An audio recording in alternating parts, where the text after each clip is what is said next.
Çoxunu silirəm. İndi bir ki, bu hesablanmışı çəkdim bura.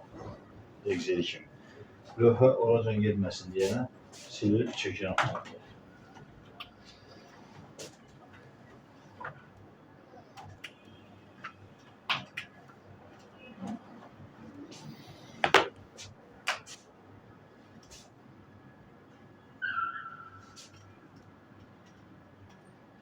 Burada indi biraz çox olacaq. Xanalar. 137-ni çox balacadır. Çevirib eləyirəm 1200 manat maaş. Deyir ki, 1200 manat maaşa maaş bunun işlədiyi günlərin sayıdır. Tam faktiki işlədiyi günlərə görə hesablanmış əmək haqqı. Adətən praktikada rastlaşacağımız vəzifə maaşı ilə hesablanmış maaş həmişə bir-birinə bərabər olacaq. Niyə? Çünki adətən kiçik müəssisələrdə başı %100 elə olur. Böyük müəssisələrdə də müəyyən qədər güzəşt edirlər. O gecikdiyi saatları falanları əgər azdırsa, bir gündən azdırsa, gününü tutmurlar. Yəni, o çox gecikibsə, mənə kimi 8 saatlar gəlib 5 saat, 6 saat beləcə toplaşıb, gündə bir saat, gəlib bir ayın içində 2 gün, 3 gün yeyirsə, onda heç. Amma bir günün içinə girmirsə, 15 dəqiqə, 10 dəqiqələr vur tut, hamısını bir yerə yığsın, bir ay ərzində 2 saat yeyirsə, onun bütöv bir gününü yemirlər. Ona görə də vəzifə maaşı 1200-sə, hesablanmış maaşda 1200 yazılar gedir. Adətən praktikada siz həmişə o maaşları eyni görəcəksiniz. Sonra dərsi yada salıb fikirləşməyin ki, dərsdə niyə başqa cür idi, burada başqa neyəsə başa düşmürəmmi? Məhz bu məsələdir ki, müəyyən güzəşt edirlər. Əslində bir günü tutmalıdırlar, tutmurlar da, başa düşdünüz. Turniketlə olsa, saniyə söhbəti belə maaşda fərq edəcək. 1200-dürsə, 1198 manat 50 qəpik eləyə bilər. Başa düşdünüz. Amma ümumi şəkildə mən indi bura 1200 yazmışam. Göyə heç gecikməyib işə. Hesablanmış əmək haqqı. 1200. Ondan sonra gəlir vergisi. İndi hesablayacaq. NDSS işçi üzrə. Ondan sonra işsizlikdən sığorta və icbari tibbi sığorta. Ən axırıncı xana da ödənişə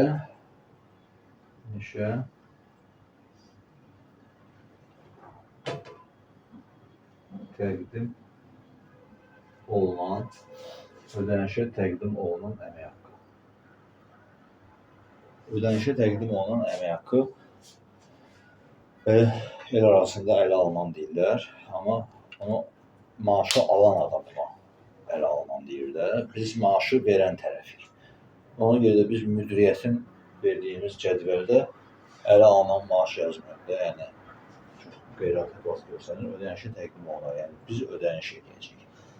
Doğru dildə deyirsə, karta oturan puldur. Başa, yəni bütün çıxılmalar hamısı çıxandan sonra karta oturan puldur. Başda da sən çay içmək istəyir. Çay nədir?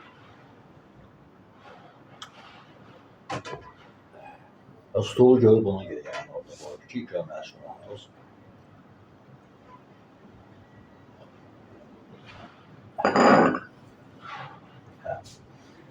Əvvəl başlayaq müxatirləşmədən. Biz təbii ki, vergi növbədə müxatirləşmələri yapmalıyıq. 1200 manat əmək haqqının müxatirləşməsini indi siz mənə deyəcəksiniz. Çünki siz neçə vaxtlı hasbatlıq kursları 223-530. Neçə? 223-530. Səhvdir. 530-223. Necə? 530-223. O da səhvdir. Hesablanmış əmək haqqı. Hesablanmış əmək haqqı. O nə deməkdir hesablanmış əmək haqqı? 731. 631 maliyyə gəlirləri. Biz səhm satırıq orada. İndisi səhmlərimizi satdıq, oradan gəlir əldə elədik. Əmək haqqı nə dəxli var idi bilmirəm. Amma çox qəşəng gəlirlər əldə edir. Bu özü sevindirici haldır. Yəni səhv olsa da sevindim ki, səhmləri satmaqdan gəlirlər eləmiş. 731 demişdim. Neçə? 731. Can 731 deyil, 721 deseydin. Hə, mən də 635 demişəm. Yəni zəhmət deyilmiş. Bax, 721 eləyirəm bu. Hə, indi müxaviləşmə nə oldu? Hə? 721, 330. 220. 398. 4. 466. 544. 533. Hə, sən 533. 533. Ay sağ ol. 721, 533. Burada hamısı burada boş oturmaqdan deyə. Yoxlamışsınız, bir saat oturmuşsunuz. Bilmirəm, nə oturmuşsunuz bu oyunda vaxt. Boş-boşuna. Dedim, yeyib gəzərdiniz də alır. Bir dənə bütöv kinoya baxıb gələ bilərdiniz, yəni o vaxt ərzində. Ona bana fikirləşdik olardı. Zaten bu görüşdən çox yaxşı nəticələri oldu. Bilirdim, yaxşı olacaq. Tak. Birinci növbədə biz bunu xərcimizə qoyduq və indi işçiyə borcumuz əmələ gəldi. Əmək haqqı öhdəliyimiz əmələ gəldi. Bu pulun hamısını verəcəyik işçiyə? Yox. Biz indi buradan tutulmalar edəcəyik. İlk növbədə gəlir vergisi. Gəlir vergisi özəl sektor üçün nə formada olacaq? Burada 1200-dən 200-ü çıxırıq. 200 0 dərəcədir. 200-dən tutulmur. Okay. Yerdə qaldı 1000. 1000-dən 3%. Yəni 30 manat. Başa düşdünüz?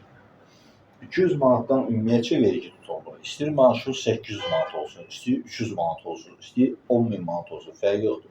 200 manatdan ümumiyyətlə 10.000 manatı səhv elədim. 2500-dən yuxarı 200 manat söhbəti düşür. Eğer maaşımız 300 manat da olsa 200 manatı faizsizdir, yəni orada vergi yoxdur. Maaşımız 2500 manatsa yenə də 200 manat var. 2501 oldusa 200 manat söhbəti yoxdur.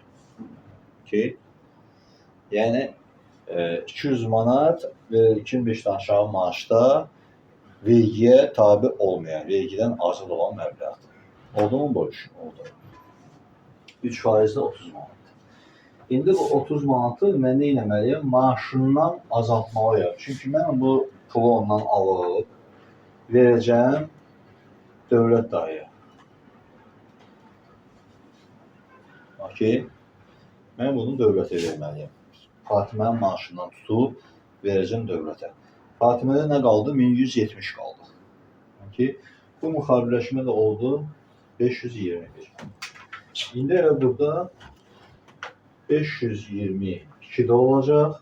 Deməli, sosial sığorta öhdəlikləri. Bizim trenajördə mart ayında sosial sığorta tutulmaları var idi. İndi bundan sonra bir dənə trenajör işləyərsiniz.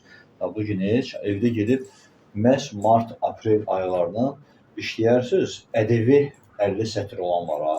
Onu işləyirsiniz, orada sosial sığortalar var. Siz indiyə nə qədər onu elə bilə kör-körənə işləyirdiniz, bu dərsdən sonra ucu trenajoru normal şəkildə işləyirsiniz, baxaraq işləyirsiniz, sonra bir dənə silib işləyirsiniz ki, bunu özünüz orada işləyə biləsiniz. Okay? Orada tutulma da var, maaş ödənişi də var və xərcə gedən hissəsi də var, yəni şirkətin ödəməli olduğu və maaşından tutulmalar da var. İşsizlik də var, icbari tibbi də var, NDSS də var, gəlir də var. Değil mi? Və varımızdır 523. Bu isə işsizlik və icbari tibbi sığortalardandır. İcbari tibbinin hesabı ayrıdır. Məcburi dövlət sosial sığortanın hesabı ayrıdır. Böyük məbləğ buradadır, o balacalar bura düşəcək. İndi görürüz, böyük balaca nə etməyir. Hələlik biz ancaq maaşdan 30 manat tutduq gəlir vergisi. Özəldə. Və indi gəlir vergisini göstərirəm dövlət sektorunda. Orada bu 1200 manat maaşdan biz çıxacağıq. Orada iki cür versiya var. 1200 var və 3500 var. Bunların ikisini də izah edeyim. Burada yenə də 200 manat sıfırdır. Çıxdıq 1000 manat. 1000 manat 3% yox. dövlətdə 14%, yəni 140 manat maaşından tutulacaq. Okay.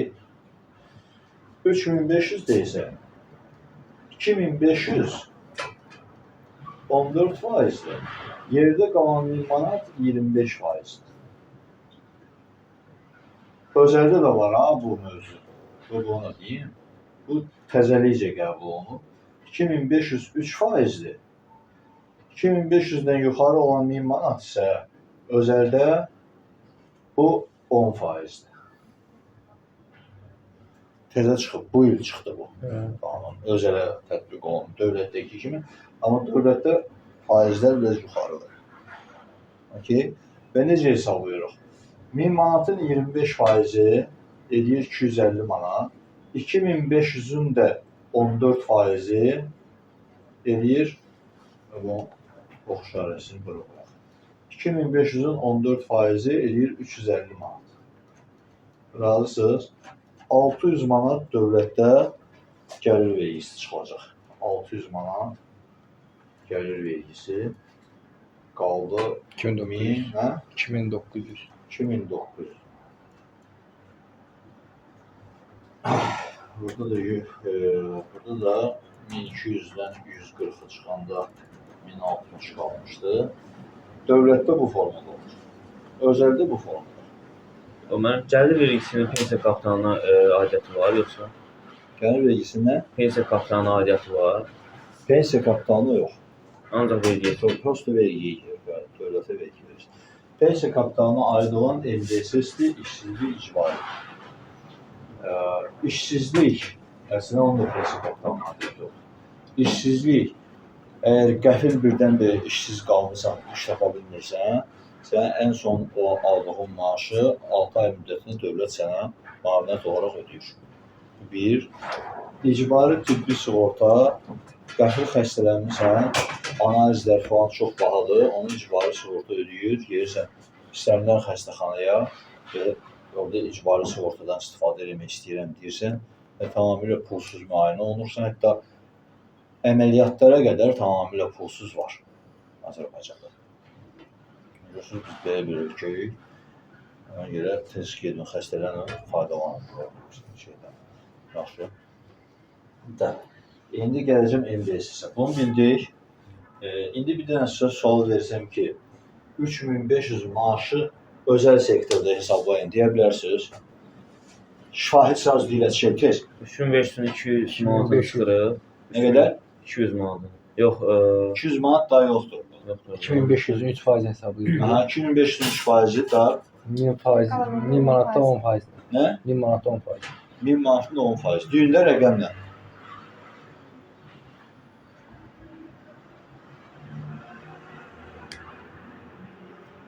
Nə oldu? Necə yəni rəqəm? Sama sən deyirdin, rəqəmlə nə qədər tutulacaq bir şeyin maaşından? Fatimə kişi. 75 manat 14%-dir. 14% nədir? 3%. 3%, aha. Sama iştirak elə. 2500 3% hesablayırıq. Bu da 100 manat. Üniversitedeki 10%. 100 manat. Neçə? 175 manat. 10%'ini hesaplıyoruz. Aha. 175 manat. 100 manat. 175. Nə qədər maaş alacaq? Yəni nə qədər çıxdıq? 350'den 175'e çıktı. Nədən? Nədən? 3500'den. 3325 manat. Bəli. Oradan da elə MDSS-lər tutacaq, amma artıq özəl sektorun gəlir vergisini özünüz hesabladınız. Əvvəl, buna sevindim. Deyirəm də bu əjdahadır. Mən bir dənə də çalışacağım. Çox qaçmışam.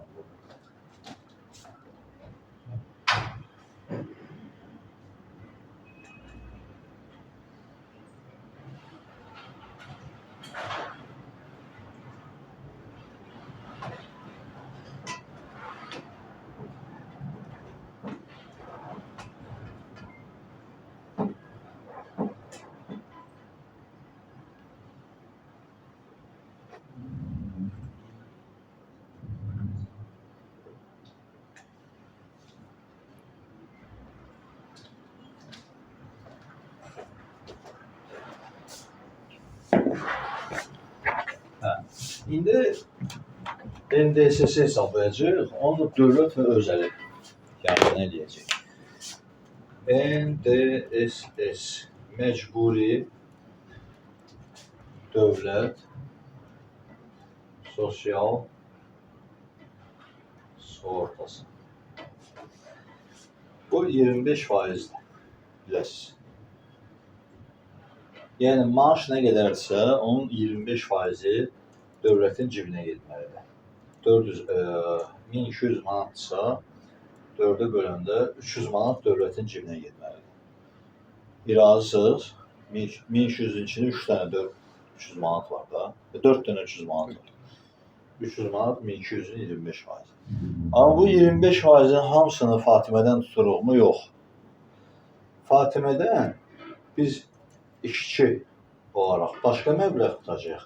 Şirkətdən başqa məbləğ tutacağıq. Amma bunların ikisini bir yerə cəmləyəndə 300 manat edəcək. Dövlətin cibinə 300 gedəcək. Amma Fatimənin pensiyası fonduna şirkət öz cibindən pul ödəyəcək, xərclərə düşəcək hətta. Biri var ki, gəlir vergisini bax xərclərə salmadıq ki 30 manatı. Düzdür? Biz onu Fatimənin maaşından tutduq. İndi biz Fatimənin maaşından da tutacağıq və şirkətə xərc kimi də yazacaq. İkisi bir yerdə 300 manat edəcək. Okay? Deməli, dövlətdə bu formada olacaq. İşçi 3%, işçi 3% eləyir. 1200-ün 3%, nə qədər eləyir 1200-ün 3%? 12 manat, 12 manatı 3 olur, 36 manat. Şirkət 22% eləyəcək. Nə qədər eləyir 22 manat? 1200-dən 36 manat çıxanda 1164 manat. 1164 nə olur? 300 manatdan söhbət gedir. 264 manat. Razısınız? Hə? 1222%-i 300-ün yerdə qalanıdır da. Oldu. Hesabla görə 1222% tez. Mən də burada hesablayıram. 1200 vurulsun 22%. 264. Hə? 264. Bu şirkət ödəyir işçisi üçün pensiya fonduna. Bu isə onun maaşından tutulur. Okay? Tabii. Sonra buradan aşağıdan bir dənə yer düzəltmişik ki, işsizlikdə sığorta 1% və icbari tibbi sığorta 4% və 8000-dən yuxarı 8000-dən aşağı 4%, yuxarı 0,5%. Yəni 8000-dən maaşın 8000-dən yuxarı olan hissəsinə görə 0,5% icbari tibbi tutulur. Ki o boyda maaş alan olsa xəstələnmir. Bu xəstələnən deyil bu. Yiyir-içir gəzir üçün. Ondan icbari sığortanı az tutmaq olar. Okay. Hə. İndi işçilikdən sığorta 1% nə deməkdir bu? İşçi 0,5%, şirkətdən 0,5% tutacaq. Bu da 1200-ün 1%-i eləyir 12 manat. Bu edəcək 6 manat, 6 manat. İcbari tibbi işçi eləyəcək 2% və şirkət eləyəcək 2%. 24. Və bu da nə qədər eləyir? 1200-ün 4% nə qədər eləyir? 24 hə? 48 manat. 48 oluyor. 48 manat. 24. 24. Bu da belə.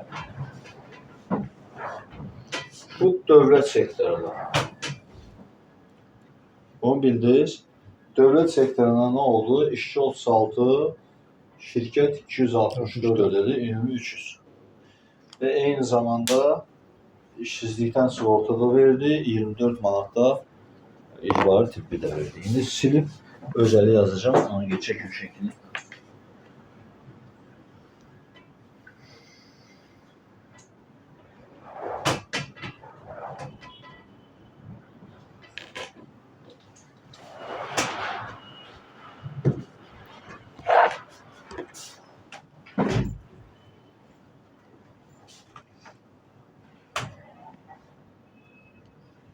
İndi bu müxabir özəllə Müxaviləşməmiz özəllə gedir deyəndə müxaviləşməyə özəllə gedir.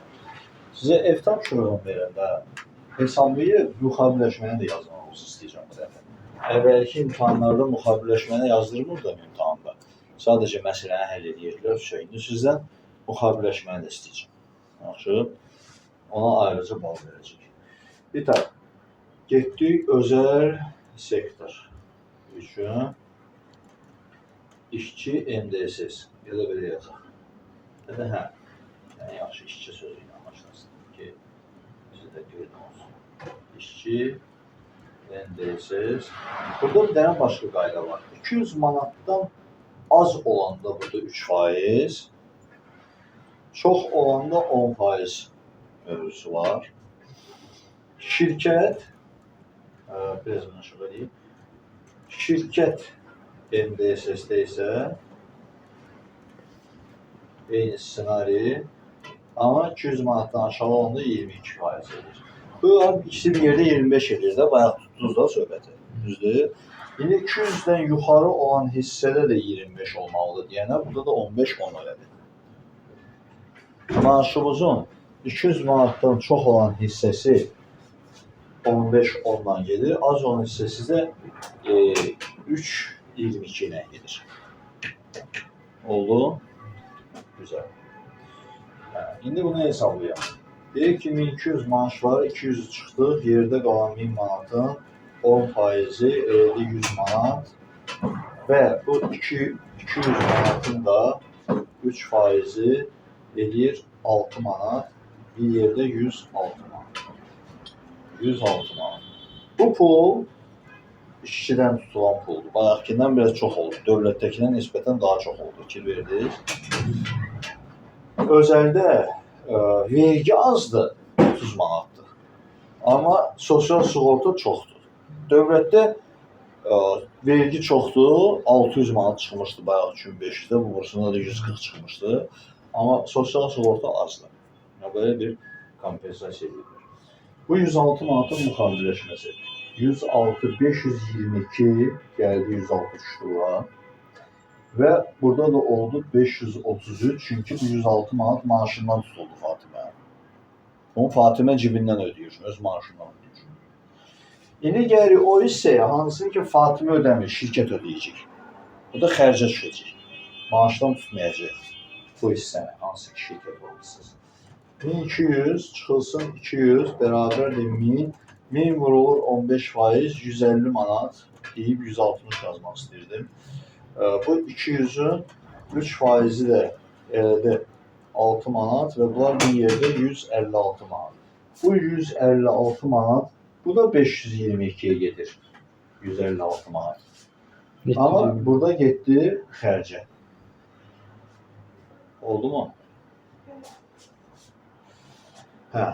İşsizliklə icbari dövlətlə özəldə eynidir. Çünki ikisi də bərabər bölünür, fikir verdiyimiz kimi. Dövlət özəl ikisində də bunlar sadədir və eynidir. Ona görə də buna əlavə yazmaq ehtiyac yoxdur. Sadəcə olaraq bu 6 manatla bu 24 manatın müxaviləşməsini əvvəla bu 106'nı buraya yazıram, maaşdan tutulacaq. Maaşdan tutulacaq. 156 isə maaşdan tutulmur, xərcə salınır deyənə bu cədvələ salmırıq. 6 manat. 6 manat. Bu da gəldi 523 oldu. O 6 manat bura gəlib düşdü. 523'e işsizlikdən sığortaya. 24 manat da bura gəlib düşür. Bunların ikisinin də hərəsindən 2 dənə olacaq. 6, 24. Bu olacaq 533 maaşdan tutuldu 6 manat. Bu 24 manat da 523 maaşdan tutuldu 24 manat. Bu ikisi ise bunlar da 523'tür. 6, 6 plus 6 plus 20. O 721 yani. Ha, bu ise 721 aslında. 521. 721.